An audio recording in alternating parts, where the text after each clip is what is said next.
Bueno, yo como ya has comentado, soy Arrate Orueta. Trabajo como médico rehabilitador en la unidad de lesionados medulares del Hospital de Cruces. Soy exjugadora de fútbol, deporte que he practicado desde que tengo uso de razón hasta el 2015, y he tenido 3 roturas de ligamento cruzado anterior. La primera con 17 años. Entonces, pues por todo esto, pues todo lo que conlleva el ligamento cruzado anterior me interesa y me gusta, así que vamos con ello. Bueno, en la actualidad parece claramente demostrado que llevar una vida físicamente activa produce numerosos beneficios para la salud, pero también es cierto que una práctica deportiva prolongada, y sobre todo en deportes exigentes y la alta competición, pues aumenta la posibilidad de padecer lesiones agudas o patologías crónicas. En los deportes de contacto, en los que hay pues actividad de salidas, arrancadas, saltos, choques, cambios de dirección, hay un índice lesional alto, como puede ser el fútbol, baloncesto, balonmano. La mayor incidencia de las lesiones deportivas se van entre los 15 y los 25 años. La influencia del sexo es muy investigado. Hay series de estudios en los que únicamente se hace un recuento de lesiones que son más frecuentes en varones, pero cuando se hace una relación entre el sexo y las lesiones, pues parece que las lesiones son más frecuentes en las mujeres. Entre el 50 y el 86% de las lesiones se dan entre las extremidades inferiores, y las lesiones de rodilla son muy frecuentes, y dentro de estas pues la más grave es la del ligamento cruzado anterior. Bueno, una breve pincelada anatómica. La rodilla es una articulación que, entre otras estructuras, está formada por 3 huesos, tibia, fémur y rótula, 2 meniscos, el interno y el externo, y 4 ligamentos principales, que son los 2 laterales y los 2 mediales, el ligamento cruzado posterior y el ligamento cruzado anterior. El ligamento cruzado anterior es un ligamento intraarticular situado en la escotadura intercondiliar del fémur, y tiene 2 fascículos, el anteromedial y el posterolateral. La función principal del ligamento cruzado anterior es limitar la traslación anterior de la tibia sobre el fémur, aunque también incide en la estabilidad en varo y valgo excesivo y limita la hiperextensión de la rodilla. Por eso, bueno, pues es el principal estabilizador de la rodilla, y su integridad pues es imprescindible para la práctica deportiva. Como bien ha comentado Iñaki antes, aunque el contacto puede suponer un factor de riesgo para la rotura, más del 70% de las lesiones se dan en acciones sin contacto. ¿Qué vamos a notar cuando tenemos una rotura del ligamento cruzado anterior? Bueno, pues notaremos un chasquido con dolor, un dolor intenso que normalmente no nos va a permitir continuar con la práctica o bien del entrenamiento o bien del partido, y podemos ver pues, que tenemos la rodilla inestable, suele haber un derrame articular en las primeras horas. Este es un derrame articular de una jugadora del femenino A en el primer día. El diagnóstico, bueno, pues en manos expertas podemos hacer un diagnóstico aproximado mediante una buena exploración física, en la que, bueno, pues con unas maniobras valoramos un poco la estabilidad de la rodilla. Cuando pinchamos ese derrame articular, pues vemos que hay sangre, es lo que llamamos un hemartros, pero el diagnóstico de confirmación nos lo va a dar la resonancia, y aparte esta técnica es muy, muy valiosa pues para diagnosticar posibles lesiones asociadas, como son la rotura de menisco o de otros ligamentos.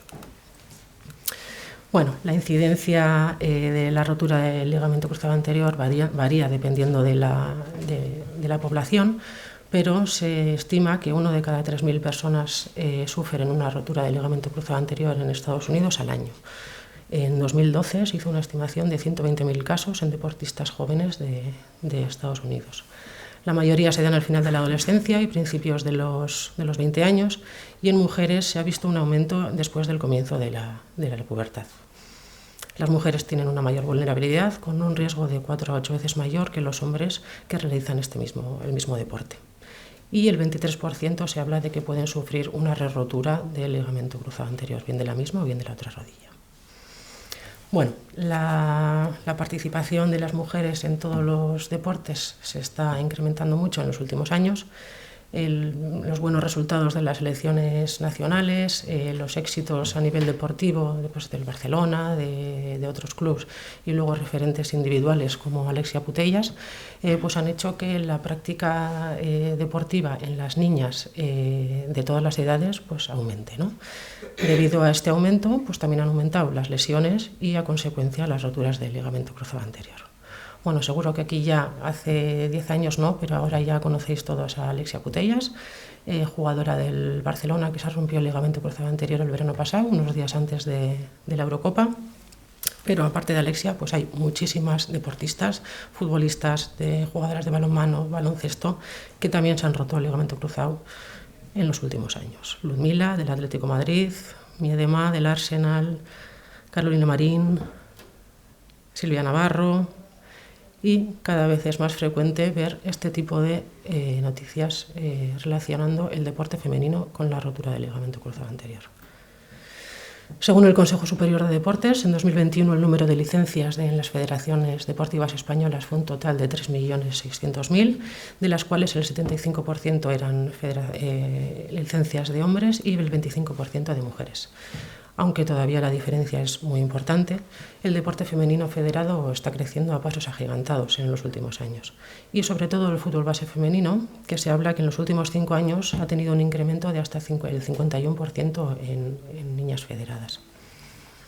Bueno, como acabo de comentar, en las últimas décadas ha habido un aumento importante en la actividad deportiva de los niños, niñas y adolescentes, y según la Academia Americana de Pediatría, el número de lesiones del ligamento cruzado anterior en los deportistas menores de 18 años ha aumentado. En 2017 se realizó un estudio en Australia con el objetivo de estudiar la tendencia epidemiológica de las lesiones del ligamento cruzado anterior en pacientes de 5 a 14 años durante un tiempo de 10 años, del 2005 al 2015, y se vio que la tasa anual de lesiones del ligamento cruzado anterior aumentó un 147%, predominando en pacientes de 10 a 14 años. Debido a este aumento de casos, el Comité Olímpico Internacional reunió a un comité de expertos en lesiones del ligamento cruzado anterior en edades pediátricas con el objetivo de estudiar y analizar los factores de riesgo y métodos de prevención, además de valorar la posibilidad de posibles secuelas como la osteoartritis a edades tempranas. Bueno, y ahora me gustaría pues enseñaros este estudio realizado por el doctor Leque, el jefe médico de los servicios del Athletic Club, en el que compara las lesiones durante 5 años, durante 5 temporadas del equipo masculino con el equipo femenino, el primer equipo masculino con el primer equipo femenino. Bueno, aquí vemos como la exposición total de horas en el equipo masculino fue de 38.000, tanto de entrenamientos como de partidos, y el equipo femenino fue de 25.000, es decir, el equipo masculino tuvo un 20% más de exposición que el equipo femenino. En el equipo masculino hubo 323 lesiones en las 5 temporadas y en el equipo femenino 160. Y en ambos equipos coincide pues, que el 50% de ellas se dieron en entrenamientos y el 50% en los partidos. Por lo que si tenemos en cuenta que las horas de entrenamiento son muchísimas más que las horas de partido, pues la probabilidad de lesión es más frecuente en partidos que en entrenamientos. Y respecto a la severidad de las lesiones, el 40% de las lesiones del equipo femenino fueron moderadas en cuanto a días de baja y el 25% de las lesiones del equipo femenino fueron severas. En cambio, en el equipo masculino, el 11% fueron severas. Respecto a las lesiones, nada, solo comentar que el equipo femenino tiene una incidencia 5 veces mayor de rotura del ligamento cruzado anterior. En las 5 temporadas en el equipo femenino hubo 6 roturas de ligamento, mientras que en el equipo masculino únicamente 2. Como conclusión de este estudio, pues que la incidencia lesional es 30-40% mayor en hombres que en mujeres. Hay una mayor incidencia de lesiones severas en mujeres y como consecuencia de mayor cantidad de días de baja, y que la rotura del ligamento cruzado anterior es más frecuente en el equipo femenino. Aquí tenéis un mapa de calor de las lesiones de todos los equipos del Lezama en base a los días de baja por cada 1000 horas de exposición. Y lo único, no sé cómo, ahí abajo veis que lo que llama la atención, el rojo, con el... Bueno, no sé. Pues que son las lesiones del ligamento cruzado anterior, y las de abajo son los equipos femeninos, con lo que se ve pues, que ampliamente es más frecuente y genera más días de baja las roturas del ligamento cruzado anterior y las lesiones de rodilla en los equipos femeninos. Y esta es la situación actual de los equipos femeninos del Athletic Club, desde el femenino A hasta el infantil. El número de lesiones del ligamento cruzado anterior por temporadas, desde la 15-16 hasta hoy en día, ha habido 26 roturas del ligamento cruzado anterior, de las cuales 18, o sea, el 72%, corresponden a jugadoras del primero y del segundo equipo. Pero también podemos ver, es que no tengo el... Bueno, pero también podemos... tienes aquí, ¿no? Con el, Vale. con el dedo, no. No, es que con el dedo no me aparece nada. Bueno, sí, ya estoy terminando. Podemos ver en el recuadro de arriba como el 72% corresponden a jugadoras del femenino A y del femenino B, pero justo inferior cómo se ve un aumento de lesiones, o que empiezan a aparecer lesiones del ligamento cruzado anterior en el equipo infantil y en el equipo cadete sobre todo. Y comentar que de las 13 jugadoras que hay actualmente en todo el club que han tenido una rotura de ligamento cruzado, únicamente una ha tenido un episodio de resrotura, la primera con 16 y la segunda con 20 años. Y eso es todo. Eskerrik asko.